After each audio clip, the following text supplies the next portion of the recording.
Si lo quieren pegar o lo quieren terminar, pero afuera.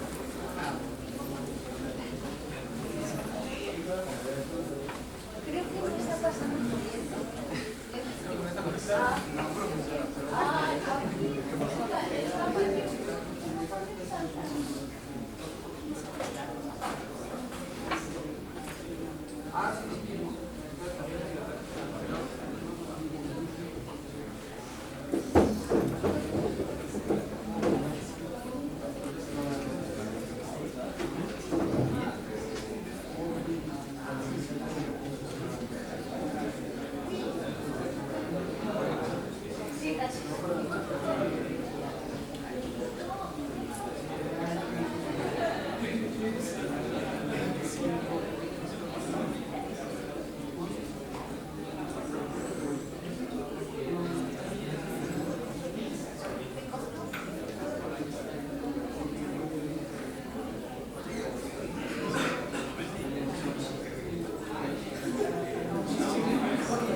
Anuncio de protección civil.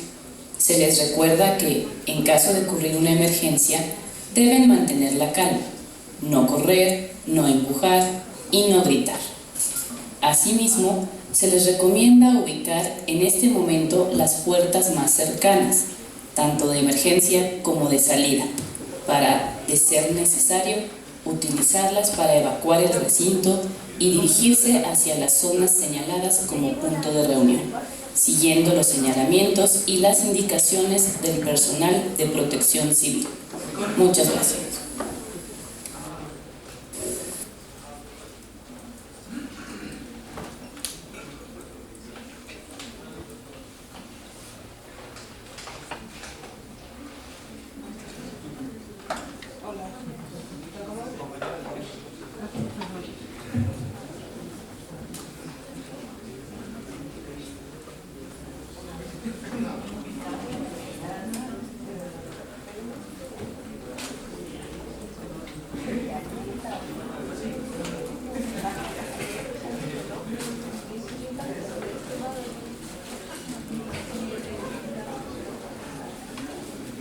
Gracias.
Hola, buenos días a todos. Vamos a dar comienzo al segundo día del simposio, el primer simposio de polímeros de la investigación a la aplicación, perspectivas interdisciplinarias en polímeros. Miren, hoy vamos a comenzar con la ponencia de, con la presentación de la doctora Mónica de la Luz Coria Tellez, y su semblanza pues, puede ser la siguiente. Es doctora en Ingeniería por la Universidad Nacional Autónoma de México, miembro del Sistema Nacional de Investigadores, nivel 2, profesora titular de la Escuela Superior de Ingeniería Química e Industrias Extractivas del Instituto Politécnico Nacional, y además es miembro fundador del programa de doctorado en Nanociencias y Biotecnologías, y además también fundó el Laboratorio de Investigación en Polímeros y Nanomateriales de la ESICIE. Ha tenido varias estancias internacionales en España, Francia y Japón, y en concreto en su estancia en Francia y en Japón estuvo con dos de los grandes calorimetristas de la segunda mitad del siglo XX, como son el profesor Jean-Pierre Grolier de la Universidad Blaise Pascal y con el profesor Matsuo de la Universidad de Osaka. Sus líneas de investigación se centran en la síntesis de polímeros, vías radicales libres, diseño y síntesis de materiales poliméricos y compositos hidrogeles para aplicaciones en áreas petroleras, metalúrgicas y biomédicas. Cuenta con alrededor de 44 artículos internacionales publicados en revistas JCR, 2 solicitudes de patente y 2 capítulos de libro. Y desde el punto de vista personal van a ver que es una persona muy entusiasta y uno de los miembros más activos de la Escuela Superior de Ingeniería Química e Industrias Extractivas. Muy bien, os dejo con ella, espero que disfruten de la presentación.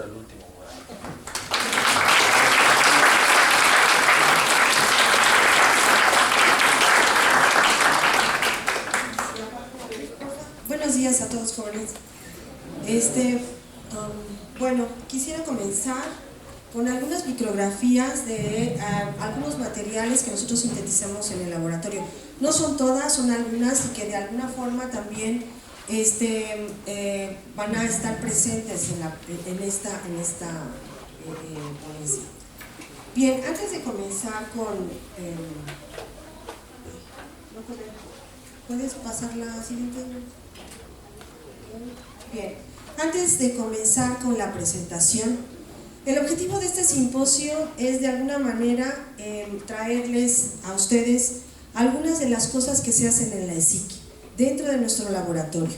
No son todas, son algunas de las líneas de investigación que, digamos, en los últimos años hemos estado trabajando y que de alguna forma nos ayudan a visualizar las cosas que hacemos en el Laboratorio de Investigación en Polímeros y Nanomateriales.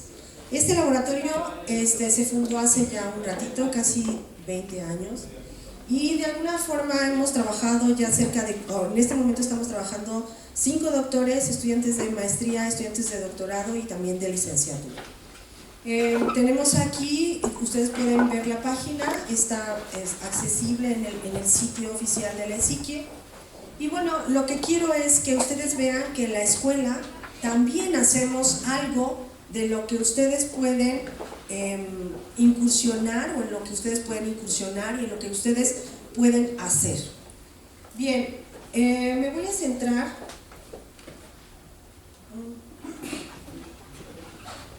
en las líneas de investigación. Aquí hubo un error, pero básicamente tenemos 4 líneas que son las que les quiero presentar en este momento: lo que son plataformas para crecimiento tisular, lo que es el electrilado de polímeros, partículas inteligentes, que parte de este trabajo lo presentó el día de ayer el doctor Lázaro Ruiz, y recuperación de tierras raras con partículas funcionales.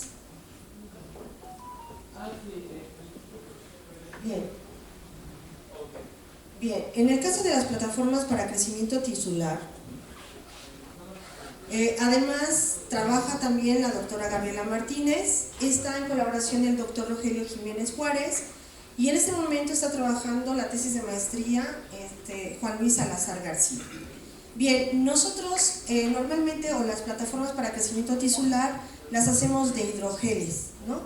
¿Y qué es un hidrogel? Bueno, un hidrogel es un material que, como lo dijeron ayer en varias de las ponencias, es un material que se entrecruza con grupos funcionales además y que además absorbe grandes cantidades de agua. Una plataforma de crecimiento tisular se define como un dispositivo estructural que sirve como soporte para un tejido y además permite el crecimiento celular. Bien, nosotros, como les dije, hacemos hidrogeles y estos hidrogeles en principio fueron hechos de quitosano y glutaraldehído, que son materiales que son biodegradables y además biocompatibles. Estos materiales se mezclaron y además se pusieron a reaccionar a condiciones relativamente suaves en un medio ácido y además los hicimos con diferentes concentraciones de agente de entrecruzamiento. ¿Para qué? Pues para saber la estabilidad y qué tanto soportaban las células, ¿no? Estos experimentos se realizan normalmente por triplicado y si ustedes gustan, aquí está la referencia del artículo referente a estos materiales. Bien, estas plataformas fueron colocadas en cubreobjetos de 0.5 por 0.5, se colocaron en un espesor de 1 milímetro y además en superficies lisas. Se mantuvo, por ejemplo, bueno, estos son los hidrogeles que nosotros obtuvimos y además se colocó un indicador de pH. Este pH normalmente está en 7.2, por eso lo ven coloreado en rosa. Una vez que el material fue colocado en estos pocillos, se esterilizó por UV. Bien, ¿qué les hicimos a estas plataformas? Bueno, estas plataformas fueron sembradas con células, en este caso con fibroblastos, y entonces, bueno, estos fibroblastos fueron humanos y además de esto, lo que se hizo aquí, el estudio de citotoxicidad, fue evaluar si la célula estaba viva o estaba muerta. Si estaba viva, entonces se coloreaban en verde, y si estaba muerta, aquí no se ve muy bien, pero estaban coloreadas en rojo. Estas plataformas, para que tuvieran este color, se tiñeron con un compuesto que es calceína, que es un homodímero, y además fueron vistos en un microscopio óptico de epifluorescencia. Entonces, de acuerdo con los resultados, nosotros podemos ver en este caso que los primeros 3 materiales que tuvieron agentes de entrecruzamiento menores fue donde crecieron más las células y realmente crecieron bastante, mientras que en los otros 2 casos tuvimos mayor muerte celular. Bien, este es un material que es, vuelvo a repetir, biocompatible y biodegradable. Otro de los materiales que hemos estado trabajando es con ácido algínico, que en este caso sirve para curación de heridas, también es un material que libera fármacos y proteínas, se ha usado en trasplantes celulares, y con ácido glucurónico. Este normalmente se usa para enfermedades inflamatorias, enfermedades cardiovasculares e inmunoterapia de cáncer. Estos materiales fueron entrecruzados con diferentes agentes de entrecruzamiento. Ay, gracias.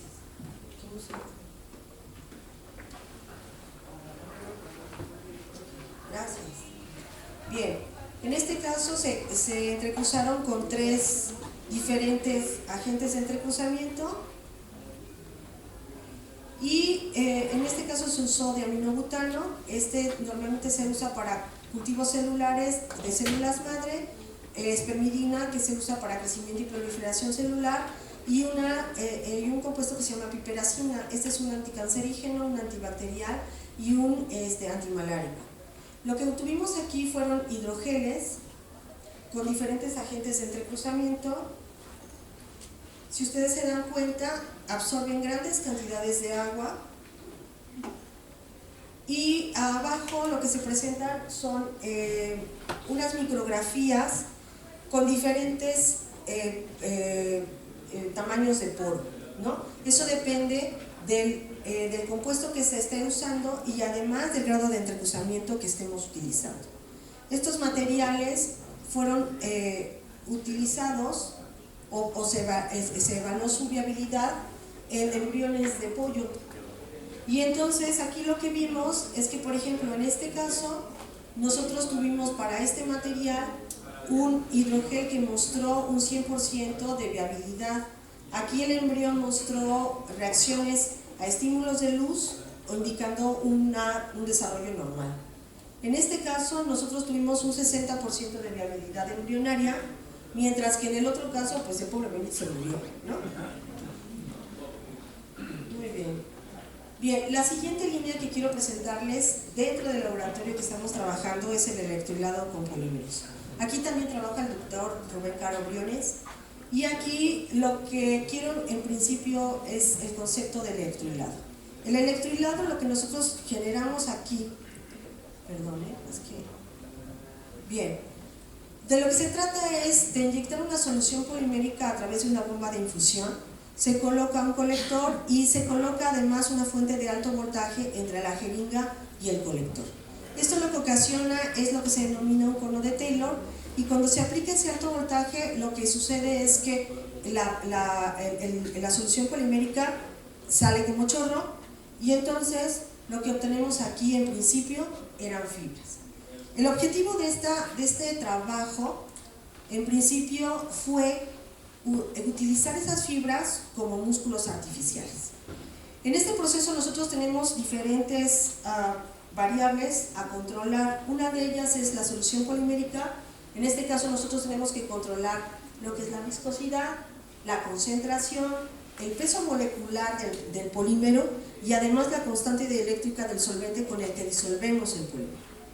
Por otra parte, también necesitamos variables de procesamiento, como es el voltaje que aplicamos, el tipo de colector, porque no va a ser los mismos para hacer una fibra que para hacer una membrana, la distancia de trabajo y la velocidad de alimentación. La distancia de trabajo me refiero a la distancia de la aguja hacia el colector.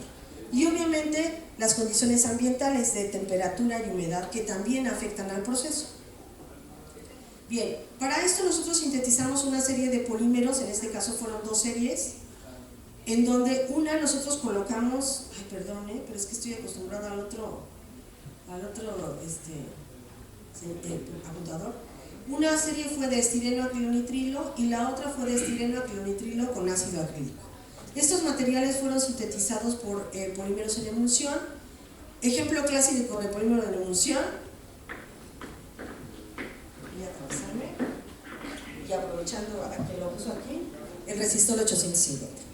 Este es un polímero en emulsión, es decir, nosotros tenemos particulitas poliméricas dispersas en un medio acuoso, lo mismo que las pinturas base agua que ustedes usan en su casa.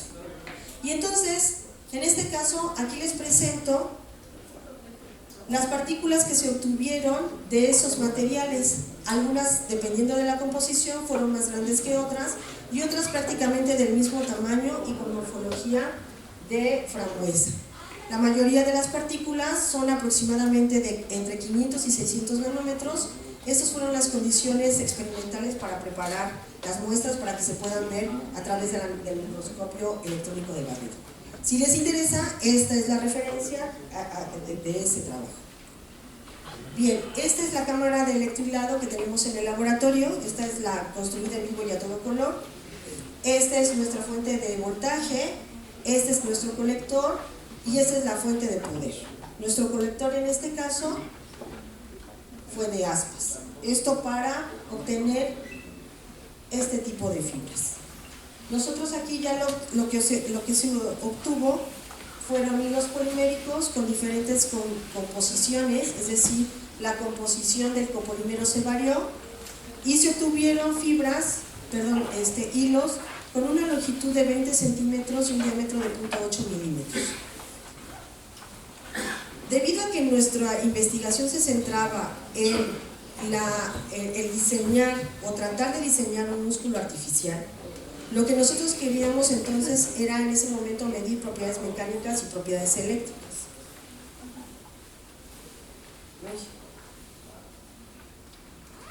Se midieron las propiedades mecánicas, y se encontraron que, por ejemplo, nuestros materiales tenían módulos elásticos alrededor de 30 megapascales y los mínimos andaban alrededor de 5 megapascales.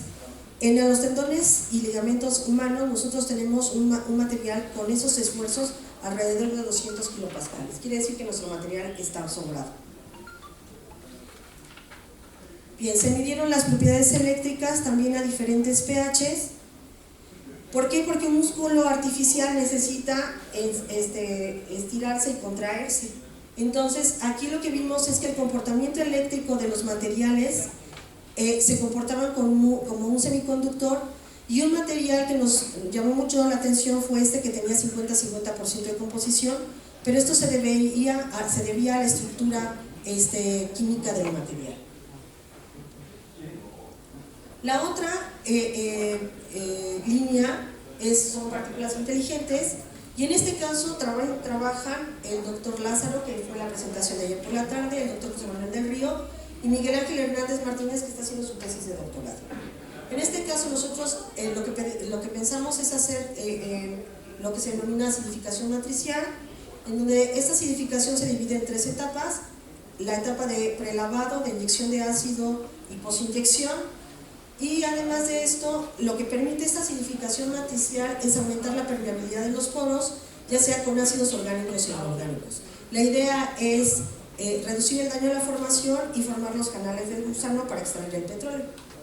En este caso, nosotros lo que se pretende aquí es hacer un material sensible a pH y a temperatura, y entonces estas son las micrografías de los materiales a altas concentraciones que tenemos, y si se dan cuenta realmente no tienen una morfología bien definida, ¿no?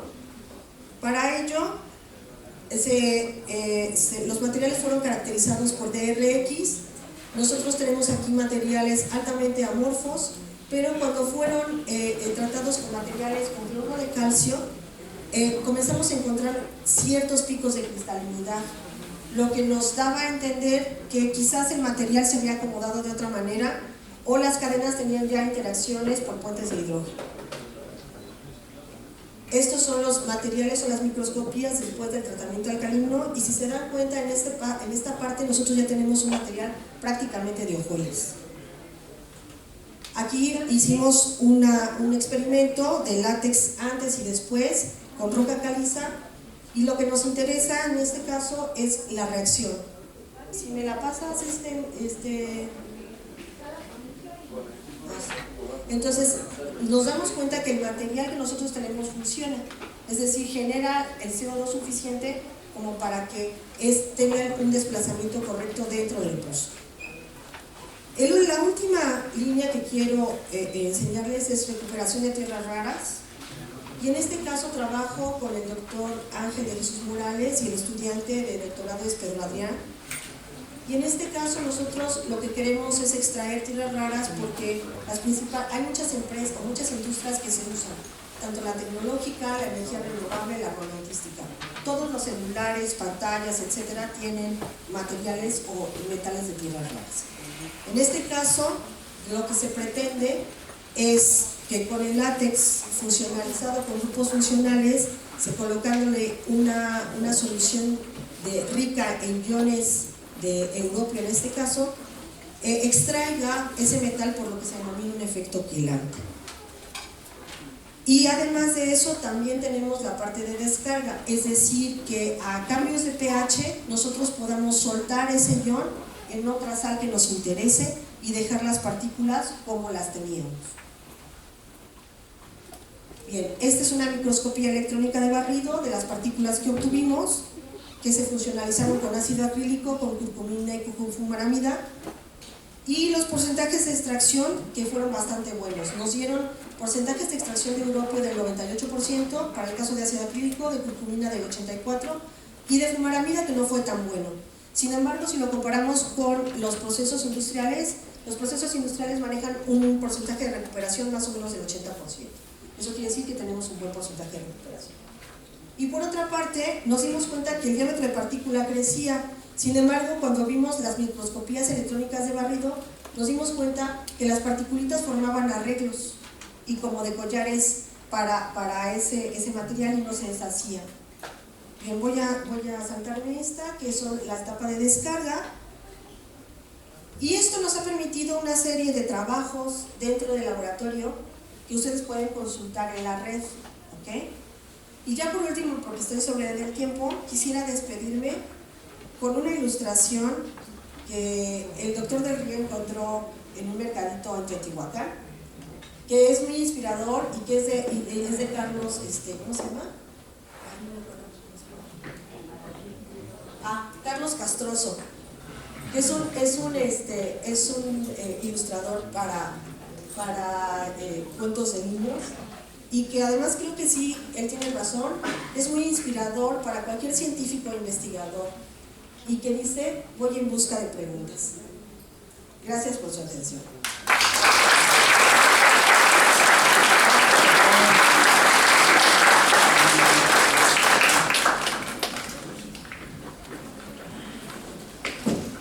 Agradecemos a la doctora Mónica Correa, por favor, y pasamos a la sesión de preguntas.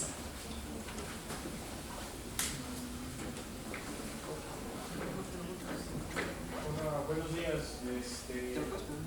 Yo tengo una pregunta con respecto a los hidrogeles. Yo había leído un poco más sobre el tema en cuanto a la aplicación, en cuanto a la salud. Ahorita me llamó la atención el experimento que hicieron con el embrión de huevo, porque me imagino que aplicaron el gel, o sea, rompieron el huevo, pusieron la capa o película de hidrogel, y eso ayudó a que fuera como un segundo cascarón, por decirlo de alguna manera. Aquí mi pregunta es si eso tendría aplicación en un futuro como para piel humana, o digamos que me hice algún tipo de agujero y quiero taparlo con algún material o así, ¿sabes? Sí, tienes toda la razón. En este momento nosotros tenemos un grave problema, y me refiero como grupo de investigación.